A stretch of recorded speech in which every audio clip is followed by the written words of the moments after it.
శివాయ. ఓం నమో నారాయణాయ.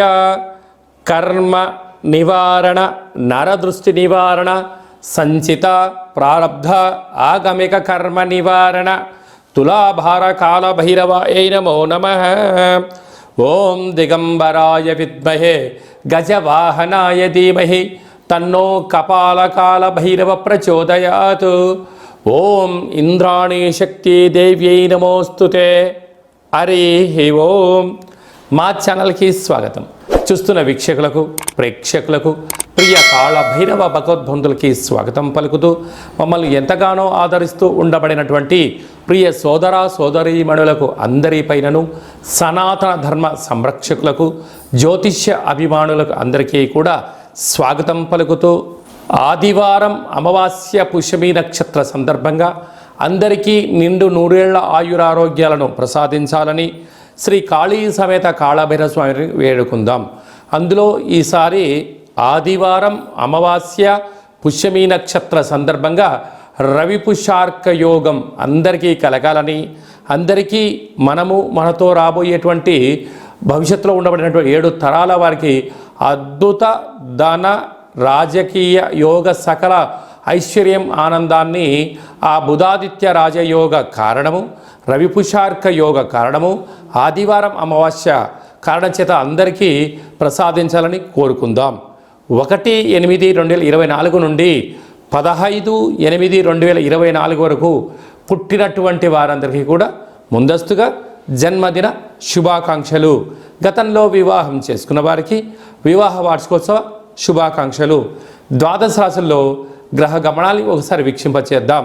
వృషభ రాశిలో కుజుడు మరియు దేవగురు బృహస్పతి సంచార స్థితి, కర్కాటక రాశిలో రవి సంచార స్థితి, సింహరాశిలో బుధ శుక్ర సంచార స్థితి, కన్యరాశిలో కేతు భగవానుడు సంచార స్థితి, కుంభరాశిలో శని భగవానుడు వక్రగమన సంచార స్థితి, మీనరాశిలో రాహు సంచార స్థితితో ద్వాదశ రాశుల్లో గ్రహ గమనాలు ఈ విధంగా ఉన్నాయి.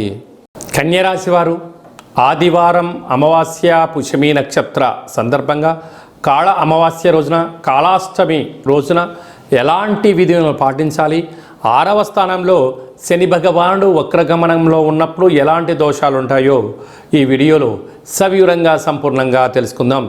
కన్యరాశిలో ఏ నక్షత్రాలు వస్తాయనగా ఉత్తరా నక్షత్రంలోని 2, 3, 4 పాదాలు, హస్తా నక్షత్రంలోని 4 పాదాలు, చిత్తా నక్షత్రంలోని 1, 2 పాదములు కలిపితే కన్యరాశి. చాలామందికి పుట్టినటువంటి కాల సమయంలో డేట్ ఆఫ్ బర్త్లు లేనటువంటి కారణం వలన పేరు యొక్క మొదటి అక్షరాన్ని అనుసరిస్తూ రాశిని తెలుసుకునే ప్రయత్నం చేద్దాం.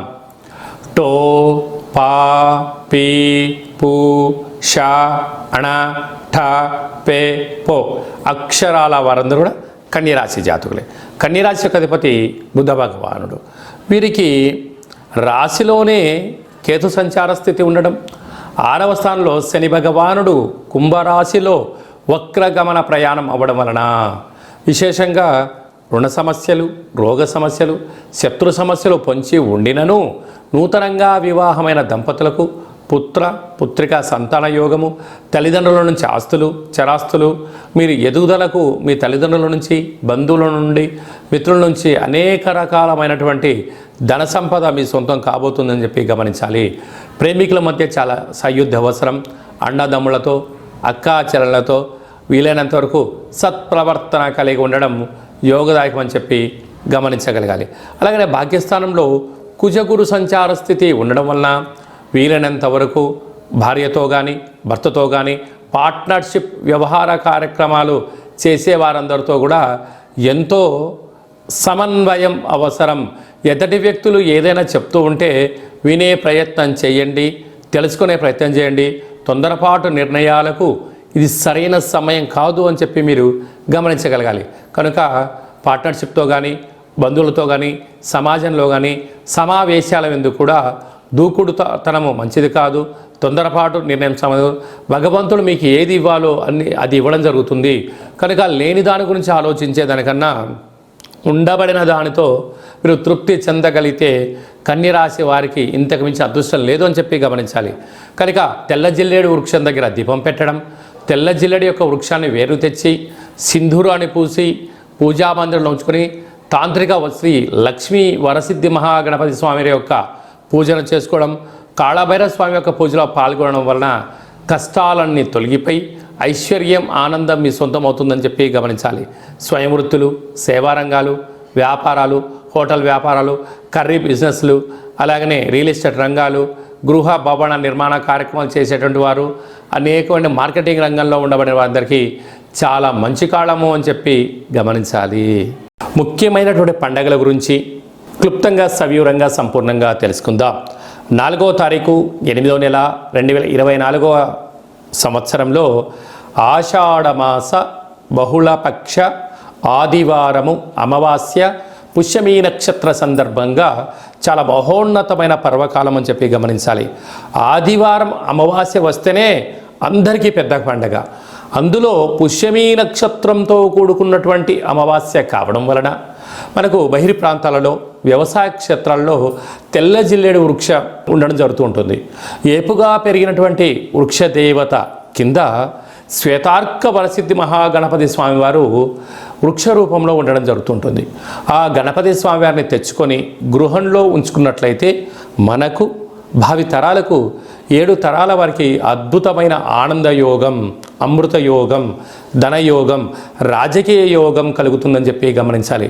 కనుక మనం అమావాస్య రోజు ఉదయాన్నే నిద్రలేచి ఇంటినల్లా శుద్ధి పెట్టుకొని మంగళ స్నానాలు చేసుకొని ఇంటికి మామిడాకులు కొబ్బరాకులను ఏర్పాటు చేసుకొని సూర్య నమస్కారం చేసి సూర్య భగవానికి అర్ఘ్యం వదిలిపెట్టడము, ఒక తెల్ల జిల్లేడు ఆకులలో చక్కెర పొంగలి పాయసాన్ని భగవంతుడికి నైవేద్యంగా ఏర్పాటు చేయడము, సూర్య నమస్కారాలు, సూర్య ఆసనాలు, సూర్యోపాసన, ఓం హ్రాం హ్రీం రౌం సహ సూర్యాయ నమః అనేటువంటి మంత్రాన్ని ఒక 108 సార్లు తప్పకుండా పారాయణం చేసినట్లయితే అద్భుత యోగం కలుగుతుందని చెప్పి గమనించగలగాలి. అలాగనే మధ్యాహ్నం పూట గతించినటువంటి పెద్దవారి పేరు పైన నువ్వులు, దర్భలు, నీళ్ళను వదిలిపెట్టడం, పక్షిరాజ వారైనటువంటి కాకిరాజు వారికి ఆహారాన్ని ఏర్పాటు చేయడం, గతించిన వారి పేరు పైన సునకపు మహారాజులకు ఆహారం ఏర్పాటు చేయడం, దేవాలయంలో బ్రాహ్మణుడికి స్వయంపాక దానాన్ని ఏర్పాటు చేయడం వలన గతించినటువంటి వారి యొక్క పితృదేవతల యొక్క ఆశీస్సులు ఉంటాయని చెప్పి గమనించాలి. సాయం సంధ్య కాగానే సాయంత్రం 4:30 నుండి 6 గంటల వరకు రాహుకాల సమయం ఉంటుంది కనుక ఇంట్లో ఒక అష్టదళ పద్మాన్ని వేసుకొని నిమ్మకాయలతో దీపాన్ని వెలిగించడము, విష్ణు సహస్రనామ పారాయణం కానీ లలిత సహస్రనామ పారాయణం చేయడం వలన ఇంటిలో రాహుకాలంలో చేసే పూజ ఫలిత ప్రభావం వలన నరదృష్టి, శత్రు ప్రభావాలు తొలగిపోతాయి. చీకటి పడ్డాక లేకుంటే ఉదయం కానీ ఇంటికి ఒక ఎర్రటి గుమ్మడికాయను దిష్టి తీసి పలగొట్టడం, దారం కలిగిన నిమ్మకాయని కట్ చేసి గడపకు ఇటువైపు అటువైపు పెట్టడం, కార్లను, ఫ్యాక్టరీలను, కర్మాగారాలను శుద్ధి పెట్టుకొని సాంబ్రాణితో ధూపం వేయడం వలన ప్రశాంతత కలుగుతుందని జరుగుతుంది. మిగతా రోజుల్లో 1000 జపం చేస్తే ఎంతటి ఫలితం వస్తుందో ఆ రోజు ఒక్క నామాన్ని స్మరించిన కాళభైరవ అన్న, కాళికామాత అన్న, వెంకటేశ్వర అన్న, ఓం నమశివాయ అన్న అద్భుతమైన ఫలితం కలుగుతుంది అని చెప్పి గమనించాలి. ఆ రోజు చేసే పూజ, ఆ రోజు చేసే దీక్ష, ఆ రోజు ఉండబడిన మౌనము మనకెంతో ఐశ్వర్యాన్ని, ఆనందాన్ని మనకు కలిగిస్తుందని చెప్పి గమనించగలగాలి. అదే కాకుండా ఆ యొక్క అమావాస్యను కాళ అమావాస్య అంటారు. అంటే కాళిదాసు లాంటి వాళ్ళు, బట్టి విక్రమార్కుడు లాంటి వాళ్ళు, శివాజీ చక్రవర్తులు లాంటి వారందరూ కూడా ఇలాంటి రోజులలోనే సాధన చేసి కాళ స్వరూపమైనటువంటి కాళికామాతను, కాళభైరవ స్వామిని ప్రసన్నం చేసుకున్నారని చెప్పి గమనించాలి. అలాగనే మనకు 12వ తారీఖున 13వ తారీఖున శ్రావణమాస శుద్ధాష్టమి సందర్భంగా, కాళ అష్టమి సందర్భంగా కాళభైరవ స్వామి స్మరణ, ధ్యానము యోగదాయకమని చెప్పి గమనించాలి. మన యొక్క దేవాలయంలో 4 శనివారాలు, 4 మంగళవారాలు, శుద్ధాష్టమి, పూర్ణిమ, బహుళాష్టమి, అమావాస్య సందర్భంగా నిత్యము కాళభైరవ హోమం జరుగుతూ ఉంటుంది. కనుక దేవాలయంలో అర్చన, అభిషేకాదులు, కాళభైరవ స్వామి యొక్క ముడుపు, కాళభైరవ స్వామి వారి యొక్క కూష్మాండ దీపము పెట్టడం జరుగుతుంటుంది. హోమంలో పాల్గొనడం వలన సకల అష్ట కష్టాలు తొలగిపోతాయి. కాలము అనగానే కాళభైరుడి యొక్క చేతిలో ఉంటుంది. అందుకే కాళాష్టమి, కాళ అమావాస్య రోజున భైరవ స్వామి యొక్క స్మరణ, ధ్యానము, పూజ ఐశ్వర్యాన్ని, ఆనందాన్ని కట్టబెడుతుందని చెప్పి గమనించాలి. గృహంలో ఉండబడిన నరదృష్టి తొలగిపోతుంది.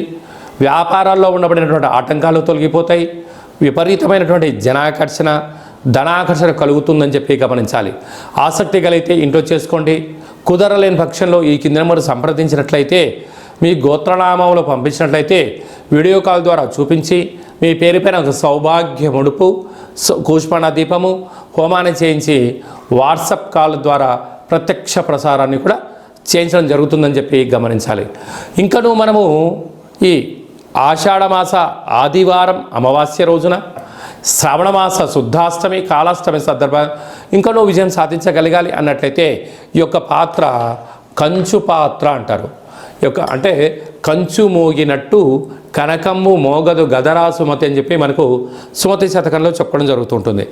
రాసులు 12 ఎలా ఉంటాయో 12ని అచ్చు వేయడం జరుగుతుంటుంది. పూజ చేసిన తదనంతరము ఈ యొక్క పాత్రను ఇలా ఎడమ చేతో పట్టుకొని కుడి చేతో ఈ కర సహాయం తీసుకొని ఇలా చిన్నగా శబ్దం చేసినట్లయితే ఓంకార శబ్దం రావడం జరుగుతుంటుంది.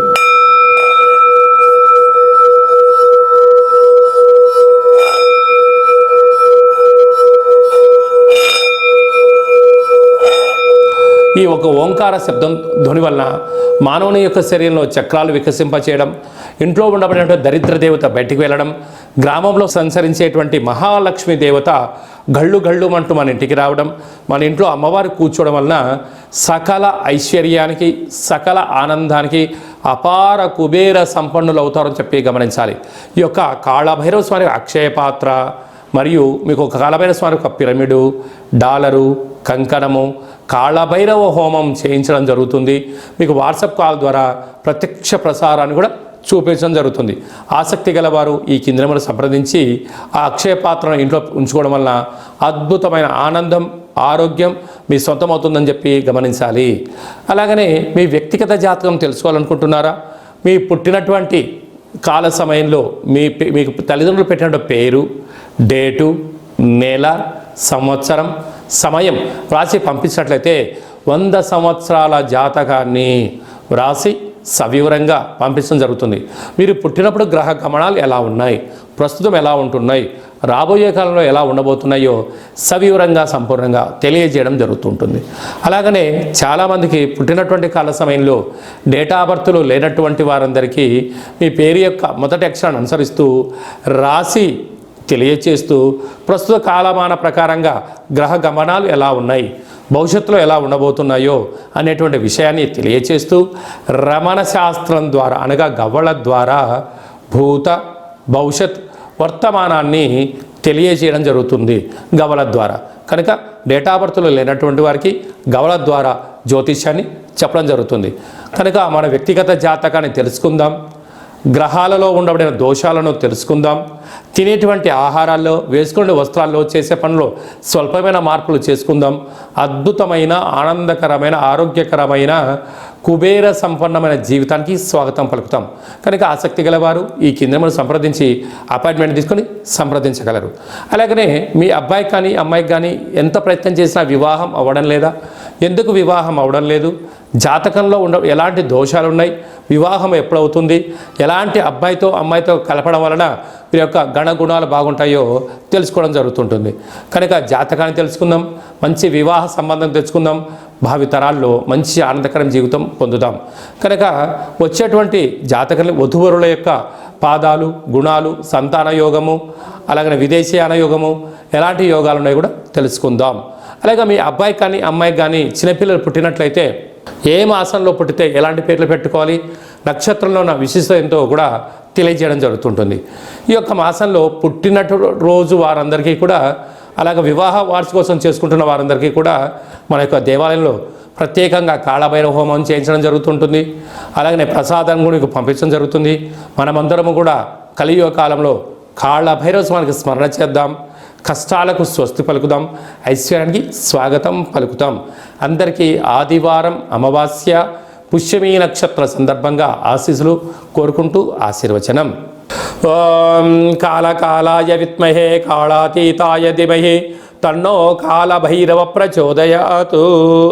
శతమానం భవతి శతాయు పురుష సతేంద్రియ ఆయుష్యేవేంద్రియే ప్రతిష్టతి ధనం ధాన్యం బహుపుత్రలాభం శత సంవత్సరం దీర్ఘమాయు సర్వే జనా సుఖినో భవంతు లోకా సమస్తా సుఖినో భవంతు సర్వం కాళభైరవ దేవతార్పణమస్తు.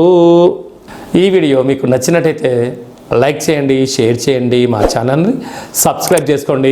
అందరికన్నా ముందుగా మీ యొక్క వ్యక్తిగత జాతకం తెలుసుకోవాలనుకుంటున్నారా?